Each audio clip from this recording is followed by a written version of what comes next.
Bonjour, je suis très heureuse de vous retrouver aujourd'hui pour notre nouvelle vidéo du mercredi qui porte sur un sujet qui me tient à cœur, vous libérer enfin définitivement des kilos émotionnels qui pèsent aussi lourd sur votre personne que sur votre vie. Je suis Odile Lémonnier, je suis thérapeute, formatrice et l'auteure et la conceptrice du programme en ligne YoYo, Votre corps vous parle. Ce programme est issu d'une méthode que j'ai mise en place, que j'ai créée il y a une vingtaine d'années, après une reconversion. Je me suis formée lors de cette reconversion à différentes thérapies comportementales et cognitives, à de l'aromathérapie énergétique, à de la médecine chinoise, etc. Et au fil de ces formations, j'ai pris conscience que ma problématique personnelle de kilo yo-yo que je portais depuis des décennies, dans la joie et l'allégresse et les échecs les plus retentissants qui s'enchaînaient les uns aux autres, j'ai donc compris par ces thérapies, par ces formations, que en fait ces régimes n'étaient pas la bonne réponse et qu'ils faisaient prendre la problématique du mauvais côté. J'ai donc appliqué mes connaissances toutes neuves sur mon propre cas. Les pulsions alimentaires se sont calmées, la balance s'est mise à pencher du bon côté et en prime, j'ai découvert une zénitude absolue que je n'avais jamais connue jusque-là. J'ai donc fait profiter de cette expérience les femmes qui venaient me voir à mon cabinet en consultation. Les résultats ne se sont pas fait attendre, le bouche à oreille non plus, et c'est ainsi que j'ai pu accompagner des centaines et des centaines de femmes sur ce chemin de libération émotionnelle, de libération à la fois des kilos et des émotions. Et en 2019, j'ai décidé d'extrapoler ce programme, cette méthodologie, en un programme en ligne pour pouvoir faire profiter beaucoup plus de femmes de cette méthode. Donc, je vous disais que les régimes, ça n'est pas la bonne approche, la bonne réponse au problème des kilos émotionnels. La plupart du temps, on se dit, si je ne suis pas bien dans mes baskets, c'est parce que j'ai des kilos en trop. Et si je me libère de mes kilos en trop, ça va être le royaume des émotions qui sera à moi, le royaume de la joie qui sera à moi. Or, vous savez bien, puisque 95% des régimes se soldent par un échec, qu'une fois que vous avez éliminé vos kilos, eh bien, les pulsions alimentaires reviennent au galop, les kilos également, et que rien n'est résolu. Et on est parti pour un cercle vicieux des kilos yo-yo. C'est parce que l'on croit que le surpoids, c'est la cause de la souffrance émotionnelle. Et quel que soit le régime, quels que soient les compléments alimentaires que vous allez essayer, ça ne résoudra rien.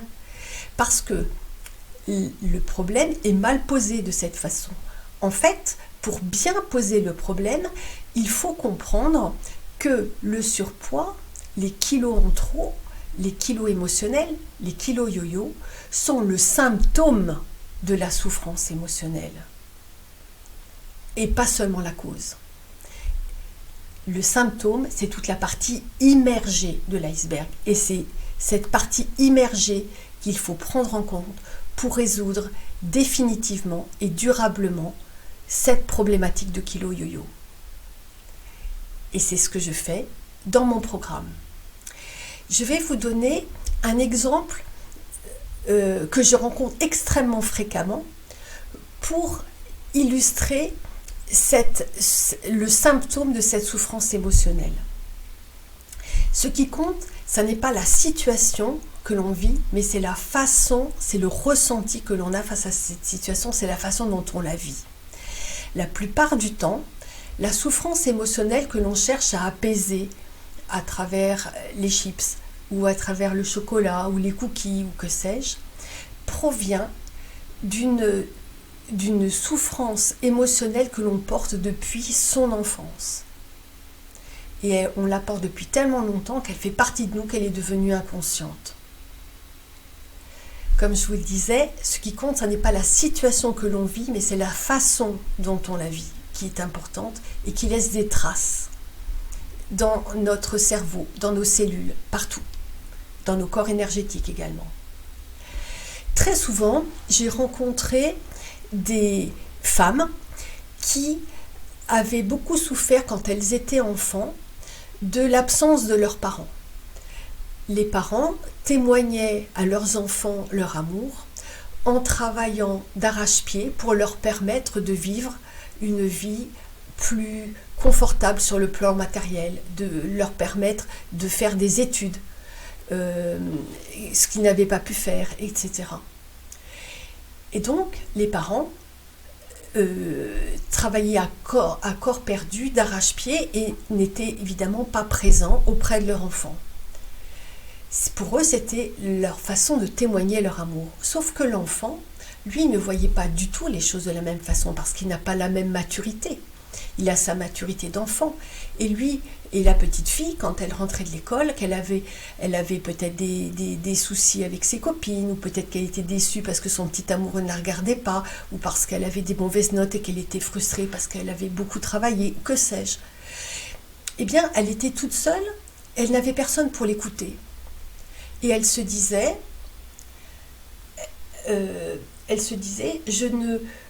si papa et maman ne sont pas là pour m'écouter, c'est parce que je ne suis pas intéressante. Et si je ne suis pas intéressante, c'est parce que je ne mérite pas d'être aimée, c'est parce que je suis nulle.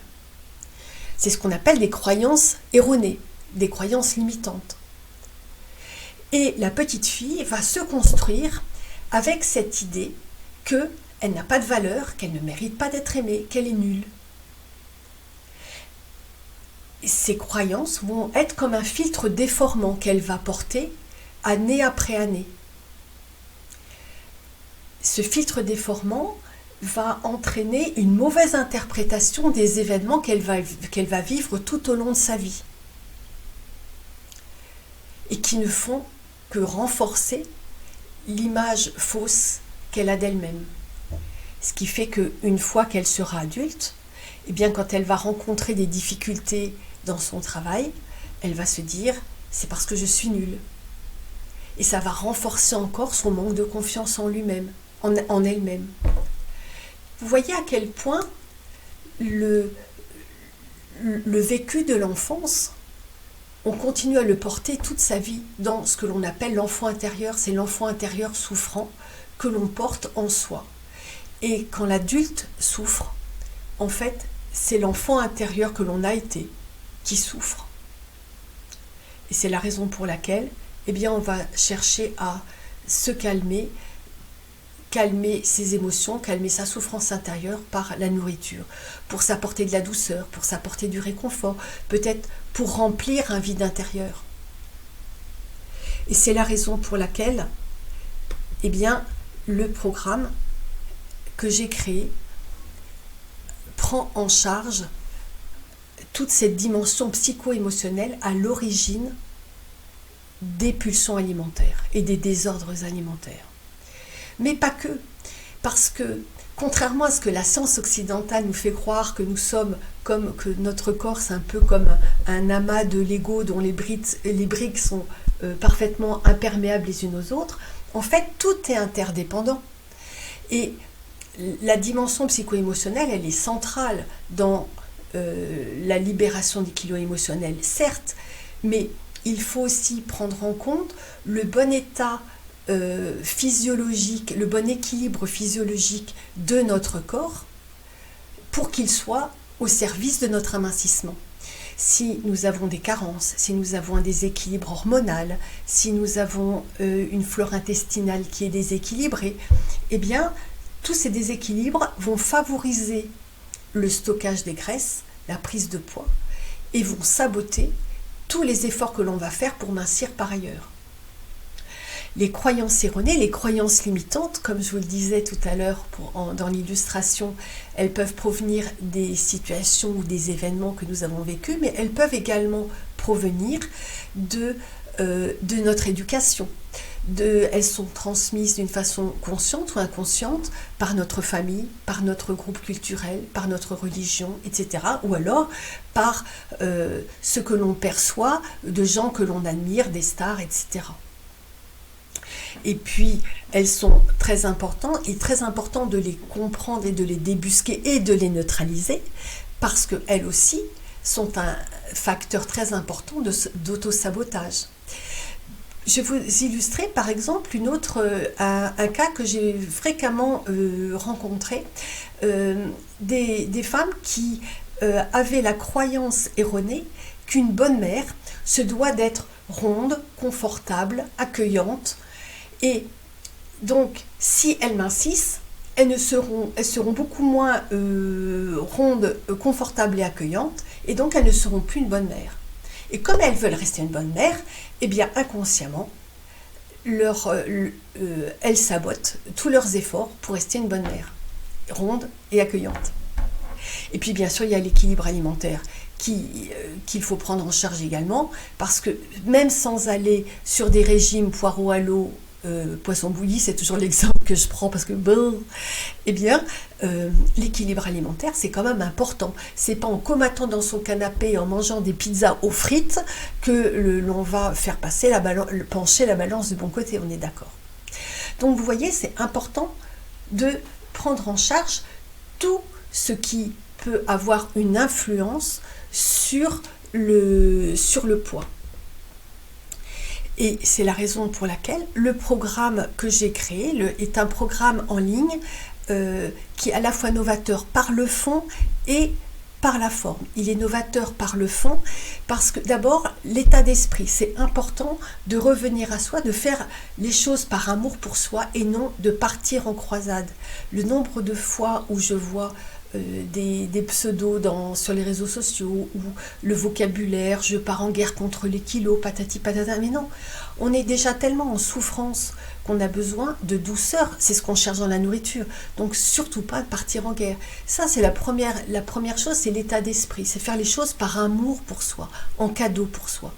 Et puis le deuxième point, c'est qu'il est novateur par le fond, ce programme, parce qu'il permet de prendre en charge globalement et transversalement toute la problématique du poids, avec un double accompagnement personnalisé par moi pour ce qui est de tout ce qui est thérapie, puis aussi par Bénédicte que vous avez vu sur les vidéos précédentes en tant que coach minceur, et puis prendre en charge, comme je vous le disais tout à l'heure, la bonne santé fonctionnelle du corps, l'hygiène de vie, l'équilibre alimentaire, la dimension psycho-émotionnelle qui fait vraiment la partie la plus importante du programme, pour vraiment prendre en charge toutes les dimensions du poids. Et puis le programme, il est également novateur sur la forme parce qu'il associe des consultations individuelles, donc comme je vous le disais, 1 heure par mois avec moi, 1 heure de coaching minceur avec Bénédicte pendant 1 heure, mais également des ressources qui peuvent être des podcasts de méditation ou de pratique, qui peuvent être des PDF de conseils, qui peuvent être des recettes de synergie d'huiles essentielles, etc. Des vidéos par notre coach sportive Elodie, et puis des ressources également qui peuvent être complémentaires et que je vous adresserai ou que Bénédicte vous adressera et qui se colleront exactement à votre problématique. Donc, pour que ce soit un accompagnement le plus personnalisé possible, pour il s'adapte le mieux possible à votre problématique pour y répondre le mieux possible.